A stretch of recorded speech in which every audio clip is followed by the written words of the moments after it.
नमस्कार। स्वागत है आपका हमारे YouTube चैनल ओम क्लासेस पुंडरी में। और आज हम कर रहे हैं कक्षा 9th का गणित, और जिसमें हमने कुछ देख लेते हैं। क्वेश्चन नंबर 3 में हमें दिया है, यहाँ आपको दिया है कि ए बी सी डी एक आयत है। ये दिया आपको ए बी सी डी एक आयत है। P Q R S A B C D के मध्य बिंदु है। पी क्यू आर एस ये बिंदु हैं आपके पी क्यू आर एस मध्य बिंदु है। तो दर्शाइए कि पी क्यू आर एस एक आयत है। इसे हमने आयत दिखाना है। ए बी सी डी भी एक आयत और पी क्यू आर एस को भी हमने आयत सिद्ध करना है। तो चलिए करते हैं प्रिय विद्यार्थियों, बहुत इजी क्वेश्चन है। ए बी सी डी एक आयत है, पी क्यू आर एस क्रमशः मध्य बिंदु है। सिद्ध करना है पी क्यू आर एस समचतुर्भुज सिद्ध करना है। यहाँ ये गलत लिखा है, पी क्यू आर एस को हमने सिद्ध करना है, एक समचतुर्भुज सिद्ध करना है। अब चूंकि ये एक आपकी यहाँ पर ये त्रिभुज हम ले लेते हैं, एक ए बी से एक त्रिभुज ले लेते हैं। पी क्यू जो है मध्य बिंदु है ए बी का और बी सी का। त्रिभुज ए सी में पी क्यू भुजा ए बी और सी का मध्य बिंदु है। तो मध्य बिंदु पर में क्या कहती है हमें, पी क्यू बराबर होगा पी क्यू बराबर होगा 1/2 ए सी के। इसका उपयोग करते हैं तो ये पी क्यू बराबर होगा 1/2 ए सी और इसके समांतर भी हो गया मध्य बिंदु प्रमेय द्वारा। इसी प्रकार से उपवर्ती त्रिभुज लेते हैं, त्रिभुज ए डी और सी में। यहाँ भी एस आर ए सी का 1/2 होगा, ये हो गया, और समांतर भी होगा। तो इन दोनों का उपयोग करके समीकरण 1 और समीकरण 2 का उपयोग करके पी क्यू बराबर एस आर और पी क्यू समांतर एस आर, ये आपको प्राप्त हो जाता है। इसी प्रकार बाकी दो त्रिभुज, जो बाकी दो त्रिभुज हैं आपके पास, ये वाली, यानी ए बी बी और ये डी, ए बी डी, और यहाँ पर आपके पास पी और डी। इसका उपयोग करेंगे तो आपके पास यहाँ क्यू आर बराबर 1/2 बी डी आ जाएगा। और जब त्रिभुज दूसरी ऊपर वाली उपयोग करते हैं आप, ये ले लीजिए त्रिभुज आप बी से सी और सी से डी, इसको आप उपयोग करते हैं त्रिभुज को। तो यहाँ भी आपको क्यू आर मध्य बिंदु है, क्यू आर यहाँ पर मध्य बिंदु है। तो इसमें भी यही काम करेंगे। जो क्यू आर है वो आधा होगा किसका, बी डी का। तो इसका उपयोग भी आप यहाँ पर कर लेंगे। ये आपको क्यू आर बराबर है आधा बी डी, और इधर से एस पी, ये था पी था आपका और ये था एस पी आधा होगा बी डी का। तो एक समीकरण ये आ गया और एक समीकरण आपके पास ये आ गया, पी क्यू बराबर एस आर के और क्यू आर बराबर है एस पी के। दो बातें आपको मिल जाती है, दोनों का उपयोग करते हैं। जब आयत के एक चतुर्भुज है जिसमें आपने सिद्ध कर दिया कि पी क्यू बराबर है एस आर, यानी पी क्यू ये वाली भुजा एस आर भुजा के बराबर है, और दूसरी भुजा क्यू आर एस पी बराबर है क्यू आर, यानी सम्मुख भुजाएं बराबर सिद्ध आप कर चुके हैं। हमें सिद्ध करना है कि ये समचतुर्भुज, यानी भुजाएं भी सारी ये बराबर हमें सिद्ध करनी है। अब दूसरी बात, क्योंकि ए बी सी डी ये एक आयत भी है, ये आयत है तो सम्मुख भुजाएं बराबर होंगी, यानी ए बी बराबर होगी इसके बी सी के, और ए बी बराबर होगी सी डी के, और बी सी बराबर होगी ए डी के। क्योंकि ए बी सी डी आयत है आपके पास, तो आयत में क्या होगा, देखिए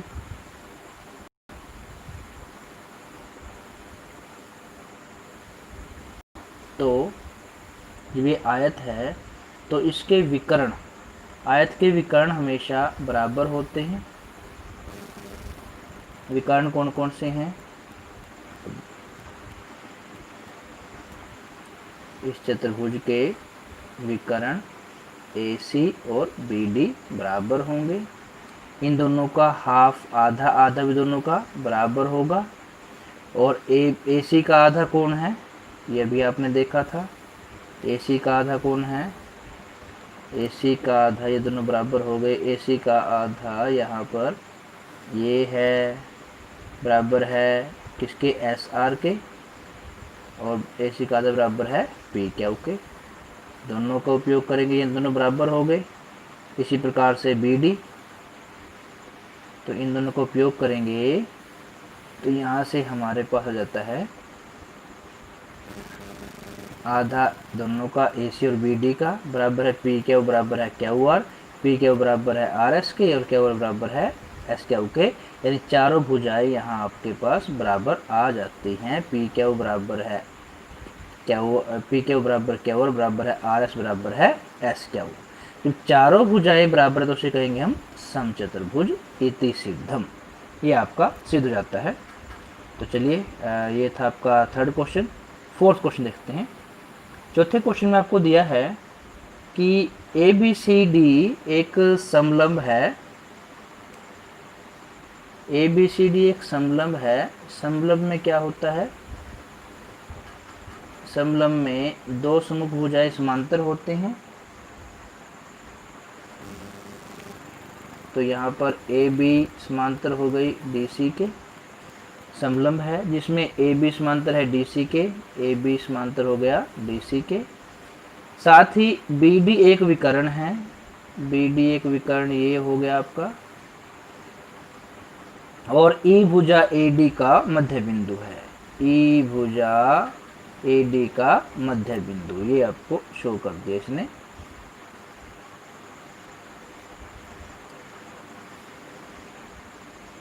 ए भुजा AD का मध्य बिंदु है, ये बिंदु आपको दर्शा दिया। E से होकर AB के समांतर खींची गई है। ये आपने समांतर खींच दी, किसके, AB के समांतर है।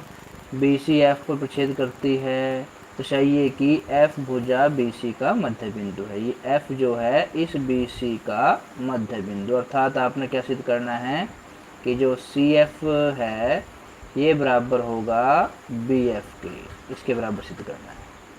तो चलिए करना शुरू करते हैं। AB एक समलंब है, AB समांतर DC, BD एक विकर्ण है जिसमें AD का मध्य बिंदु E है। E से होकर AB के समांतर खींची गई रेखाएं BC और F पर छेद करती हैं। ये बात हमने सारी लिखनी, जो दिया है दिए वाली बात सारी यहाँ पर लिख लेते हैं। F भुजा BC का मध्य बिंदु है, ये हमें सिद्ध करना है। F BC का मध्य बिंदु सिद्ध करना है। रचना कर लेते हैं। रचना क्या की, एक हमने EF BDO को G पर प्रछेद करती है। ये EF जो है हमने पूरी बढ़ा ली, और ये इसको जो विकर्ण है आपका, इसको बिंदु G पर प्रतिच्छेद करेगी, ये दिखा दिया। अभी देखिए प्रमाण में क्या करेंगे, आपकी आकृति जो की जो रहेगी, प्रमाण करते हैं। त्रिभुज ली हमने ABD, इस त्रिभुज का उपयोग करेंगे। अब क्योंकि ये मध्य बिंदु है, E मध्य बिंदु है, तो ये भी मध्य बिंदु होगा GBD का मध्य बिंदु है। मध्य बिंदु पर में का विलोम जो है, क्योंकि समांतर है, तो जब ये आधार दोनों समांतर होंगे, जो एक मध्य बिंदु E हो गया और ये दोनों भुजाएं समांतर है तो इसके दोनों मध्य बिंदु होंगे, इसलिए G भी मध्य बिंदु होगा। G भुजा AD का मध्य बिंदु प्रमेय का विलोम। तो इस आधार पर पुनः DCB, फिर दूसरी त्रिभुज ले लेते हैं हम। ये दूसरी त्रिभुज ले ली, DC और B, इसका उपयोग कर लिया। उसमें फिर वही बात, क्योंकि ये मध्य बिंदु है तो मध्य बिंदु पर मेय का द्वारा एफ भी क्या हो जाएगा, मध्य बिंदु हो जाएगा। और यही हमने सिद्ध करना है कि ये मध्य बिंदु है। तो बस इतना ही करना सफिशेंट है, क्योंकि जी एफ समांतर है सी डी के, जी एफ समांतर है सी डी के, और जी मध्य बिंदु हमने यहाँ पर ऊपर सिद्ध कर दिया है, ये सिद्ध कर दिया था। तो इसी के आधार पर एफ भी मध्य बिंदु होगा मध्य बिंदु प्रमेय के विलोम के द्वारा। दैट्स ऑल, बस इतना ये क्वेश्चन था। ये था क्वेश्चन नंबर 4। क्वेश्चन नंबर 5 देख लेते हैं। क्वेश्चन नंबर 5 में हमें दिया है कि समांतर चतुर्भुज ए बी सी डी में ई और एफ क्रमशः भुजाओं ए बी और सी डी के मध्य बिंदु हैं। एक समांतर चतुर्भुज की रचना करते हैं, A B, B C, C D और डी ए। तो इस समांतर चतुर्भुज ए बी सी डी में ए बी और सी डी के मध्य बिंदु हैं ई और एफ, ई और एफ इन दोनों के मध्य बिंदु हैं। दर्शाइए कि रेखाखंड ए एफ और ई सी, रेखाखंड ए एफ, ये हो गया आपका ए एफ, और ई सी ये हो जाता है आपका, ये हमें दर्शाना है कि ए एफ और ई सी बी डी को समद्विभाजित करते हैं, यानी बी डी को दो बराबर, बी डी आपकी ये है, इसे समत्रिभाजित, त्रि मीन तीन भागों में, यानी ये जो आपका नीचे वाला भाग है ये A B Q, P Q और डी क्यू, ये तीनों पोर्शन इसके बराबर है, ये हमें सिद्ध करना है। तो चलिए सारी बातें लिख लेंगे। एक समांतर चतुर्भुज ए बी सी डी जिसमें ई और एफ क्रमशः भुजाओं ए बी और सी डी के मध्य बिंदु हैं।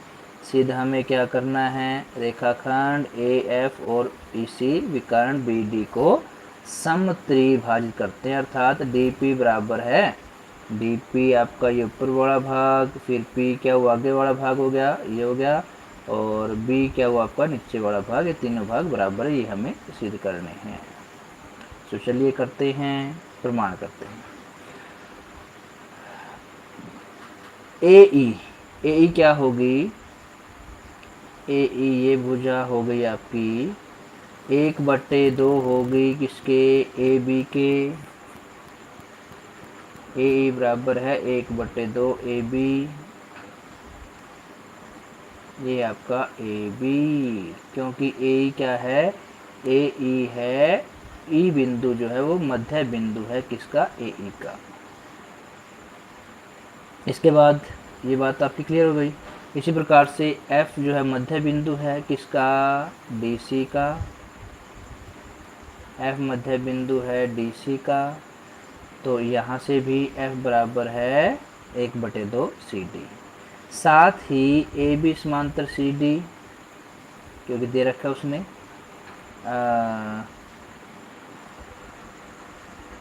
उसने क्या बताया था कि ये मध्य बिंदु है दोनों के, ए बी और सी डी के मध्य बिंदु हैं। मध्य बिंदु होने के कारण ये एक विकर्ण से मिलते हैं, तो ये भी आपस में समांतर होंगे। समांतर चतुर्भुज जो बन जाती है आपके पास ए ई सी और जी एफ, ये भी आपके पास एक समांतर चतुर्भुज बन जाती है, जिसके कारण समांतर चतुर्भुज के आधार पर सम्मुख भुजाएं कौन सी हो जाएंगी, ए सी एफ, ए एफ और ई सी, ये दोनों भुजाएं भी समांतर हो जाएंगी। उसी के आधार पर आप कह सकते हैं कि ए बी समांतर है सी डी के और ए बी बराबर है सी डी के। अभी देखते हैं हम दूसरी बात यूज करते हैं। जो ए ई है इसमें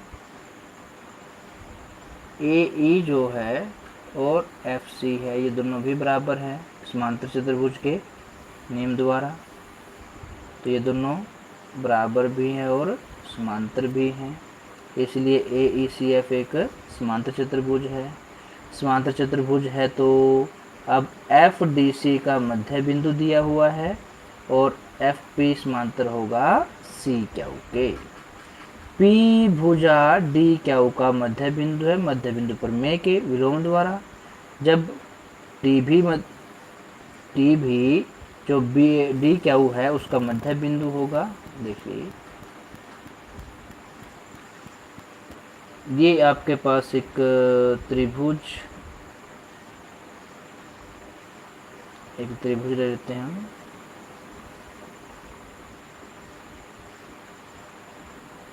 इस त्रिभुज का अगर उपयोग करते हैं तो ये दोनों समांतर हैं, ये मध्य बिंदु तो ये भी मध्य बिंदु होगा। इसी प्रकार से त्रिभुज दूसरी का उपयोग करेंगे हम।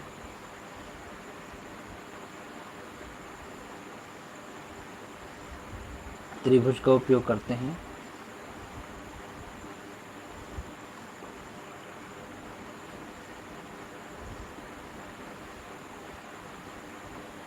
बिंदु डी के साथ जो हमारी त्रिभुज बनती है इसका उपयोग हम यहाँ करते हैं।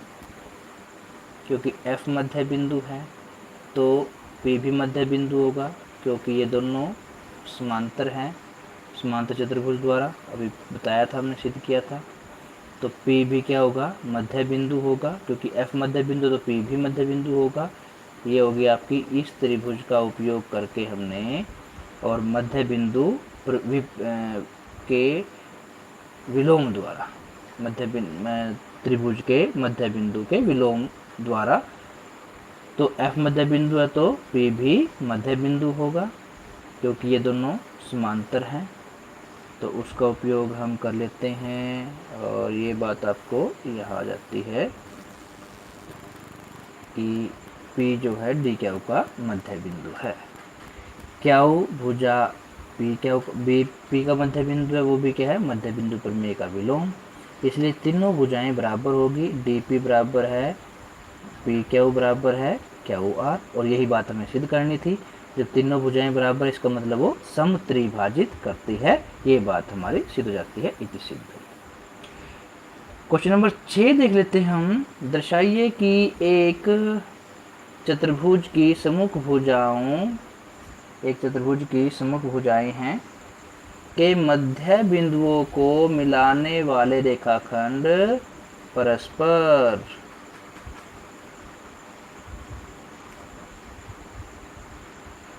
ये दिया है आपको।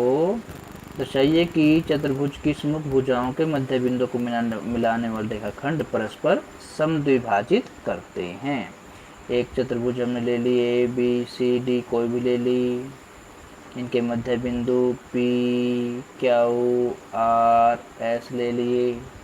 मध्य बिंदु मिलाने वाले रेखाखंड परस्पर समद्विभाजित करते हैं, ये आपस में समद्विभाजित करते हैं। किसी चतुर्भुज के सम्मुख भुजाओं के मध्य बिंदुओं को, सम्मुख भुजाओं के मध्य बिंदु ये मिला दिया आपने, ये परस्पर समद्विभाजित करते हैं। सिद्ध करेंगे इसको। चलिए सबसे पहले जो बात दी है उसे हम लिख लेते हैं।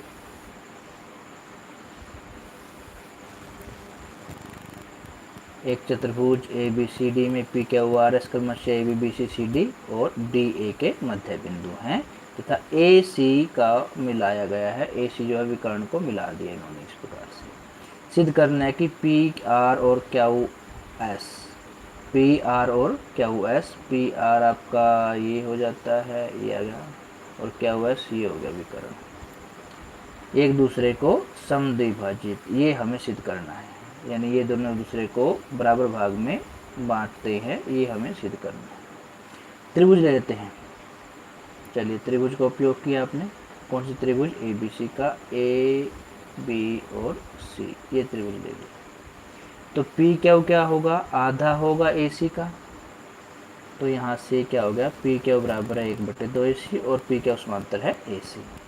इसी प्रकार से SR त्रिभुज लेते हैं DAC में, SR 1/2 AC होगा, 1/2 AC होगा। ये दोनों क्या करिए आपने, मध्य बिंदु प्रमेय के विलोम द्वारा। तो यहाँ से क्या सिद्ध हो जाता है आपके पास, 1 और 2 समीकरण से जो PQRS जो है वो एक समांतर चतुर्भुज सिद्ध हो जाती है। ये एक समांतर चतुर्भुज बन जाएगी, जो किसी प्रकार से हम BD से भी कर सकते हैं। BD के द्वारा ये 1/2 हो जाएगा, ये पी क्यू बराबर है 1/2 BD बन जाएगा। इसी प्रकार से क्यू आर भी 1/2 BD बन जाएगा। ये दोनों भुजाएं पी, ये दोनों भुजाएं जो है आपकी क्यू आर बराबर हो जाएगी पी एस के, और ये आपने ऊपर सिद्ध कर लिया, इसमें ऊपर कर लिया आपने पी क्यू बराबर है एस आर के, यानी सम्मुख भुजाएं बराबर हो गई, इसलिए क्या होगा ये एक आपकी समांतर चतुर्भुज सिद्ध हो जाती है। और समांतर चतुर्भुज के विकर्ण एक दूसरे को समद्विभाजित करते हैं, तो यहाँ से आपका थ्योरम सिद्ध हो जाती है, प्रूव हो जाता है कि एक समांतर चतुर्भुज है, इति सिद्धम। तो ये था आपका क्वेश्चन नंबर 6। तो क्वेश्चन नंबर 7 देखते हैं। क्वेश्चन नंबर 7 में आपको दिया है, क्वेश्चन नंबर 7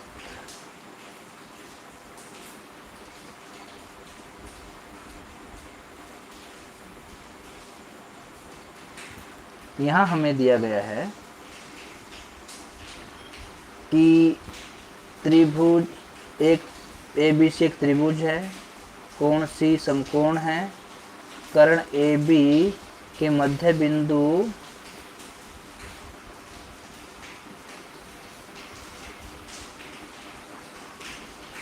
कर्ण AB के मध्य बिंदु M से होकर BC के समांतर खींची गई रेखा AC और D पर प्रतिच्छेद करती है। दर्शाना है कि DAC का मध्य बिंदु है, ये हमें दर्शाना है। तो चलिए करते हैं क्वेश्चन को।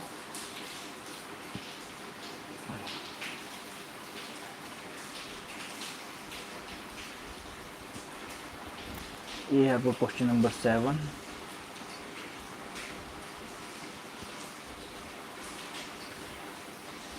आपको यहाँ 3 बातें प्रूव करनी है। दूसरी बात है आपकी MD लंब है AC पर, ये MD लंब है AC पर, ये सिद्ध करना है।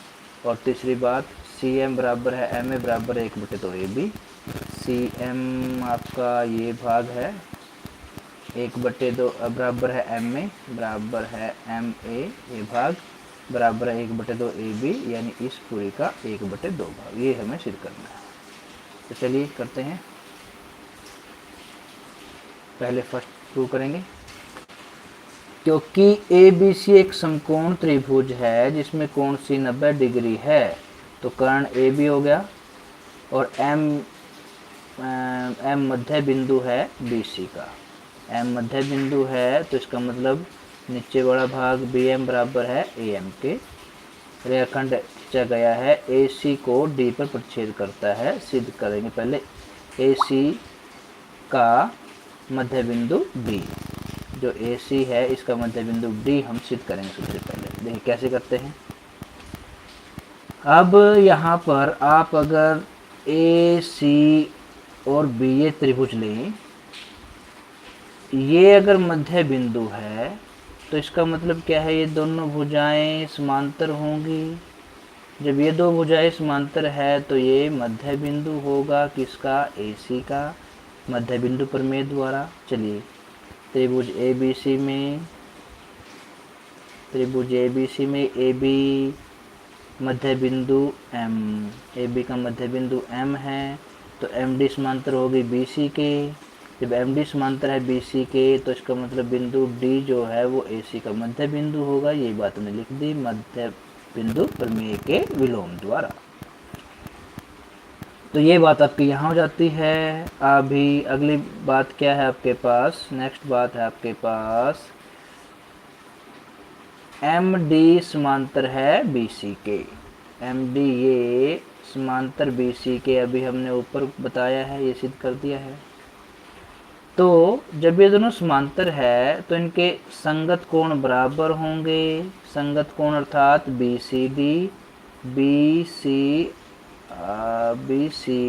और MDA ये वाला कोण, और BCD आपका है ये वाला कोण। दोनों कोण आपके बराबर होंगे संगत कोण के कारण। BCD भी क्या है, ये भी 90 डिग्री का है, और तो ये भी क्या है 90 डिग्री का। ये भी 90 डिग्री, ये भी 90 डिग्री। MDA क्या है, MDA ये भी दोनों 90 डिग्री के, ये आपका हो गया। जब 90 डिग्री है इसका मतलब क्या है, लंब। 90 डिग्री कब होता है, जब सीधी रेखा पर कोई लंब होता है तभी 90 डिग्री बनता है। अर्थात ये जो लंबवत कोण होने का मतलब क्या है, MD लंब है AC पर। तो ये बात आपकी दूसरी बात ये यहाँ पर सिद्ध हो जाती है। तीसरी बात जो हमें सिद्ध करनी है कि CM बराबर MA बराबर है 1/2 AB। चलिए इसे करते हैं। अभी तीसरी जो बात है आपकी उसे सिद्ध कर लेते हैं। चूंकि MAB का मध्य बिंदु है और AM बराबर है MB, अभी क्योंकि मध्य बिंदु तो M बराबर MB होगा। त्रिभुज AMB और CDM में तो DM बराबर है AM, अभी उभयनिष्ठ भुजा होगी, DM खुद के बराबर तो होगी ही। और ADM बराबर है CDM, प्रत्येक 90 डिग्री भी सिद्ध किया हमने ऊपर। और CD बराबर है AD के, अभी ऊपर सिद्ध किया CD बराबर AD। तो इससे क्या हो गया, दोनों त्रिभुज के ये दो भुजाएं बराबर हो गई। त्रिभुज की दो भुजाएं DM और AD बराबर CD हो गई, और साथ में कोण बराबर हो गया। तो भुजा कोण भुजा, साइड एंगल साइड, सर्वांग समता के नियम द्वारा त्रिभुज होगी सर्वांग सम। जब त्रिभुज सर्वांग सम है तो CPCT नियम द्वारा, CPCT का मतलब congruent part of congruent triangle, अर्थात सर्वांग सम त्रिभुजों के संगत भाग बराबर होते हैं। AM बराबर है CM के। CM बराबर AM, प्रत्येक क्या है 1/2 AB, ऊपर सिद्ध कर रखा है। इति सिद्धम, ये हमारा क्वेश्चन हो जाता है। यहाँ पर आपकी प्रश्नावली 8.2 ये पूरी हो जाती है। NCERT का मैथ हम यहाँ कर रहे थे। किसी विद्यार्थियों को कोई समस्या है तो प्लीज़ कमेंट बॉक्स में क्लिक करें और अपनी बात को रखें, हम उसका जवाब दे करके आपकी समस्या को हल करेंगे। Thanks for watching, have a nice day. इसी प्रकार से हमसे जुड़े रहिए और अधिक से अधिक वीडियो को शेयर करें, लाइक करें, सब्सक्राइब करें। Thanks for watching.